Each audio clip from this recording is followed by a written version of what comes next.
Économiste et philosophe, Adam Smith est considéré comme le père fondateur du libéralisme.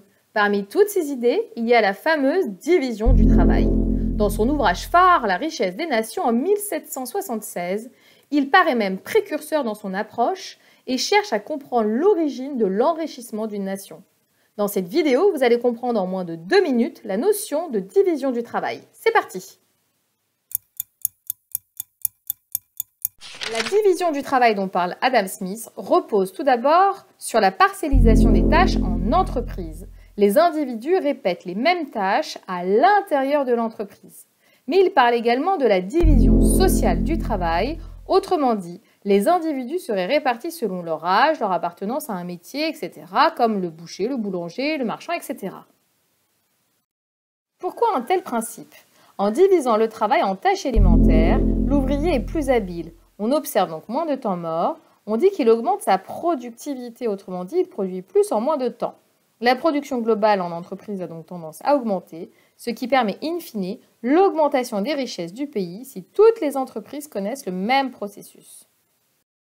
Ce principe est d'ailleurs démontré dans son ouvrage par le célèbre exemple de la fabrique d'épingles. Aujourd'hui, cet exemple semblait tiré par les cheveux, mais il a au moins le mérite de démontrer que la division du travail permettra à un ouvrier de produire 4800 épingles en une seule journée grâce à 18 étapes successives contre 20 seulement sans ce processus. Pour Smith, les effets de la division du travail sont toujours et partout les mêmes dans l'industrie de façon générale.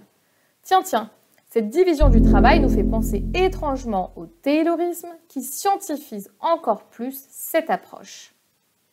Mais alors, à quelles conditions ? Pour Adam Smith, l'échange et la satisfaction des besoins des individus donnent naissance à la division du travail dont les bénéfices sont facteurs de richesse.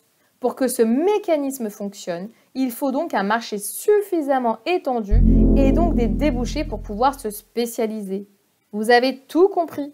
Pour Smith, le libre-échange est donc la solution pour augmenter la taille du marché et accroître in fine la richesse d'une nation. Voilà, c'est fini pour aujourd'hui. À bientôt pour d'autres vidéos.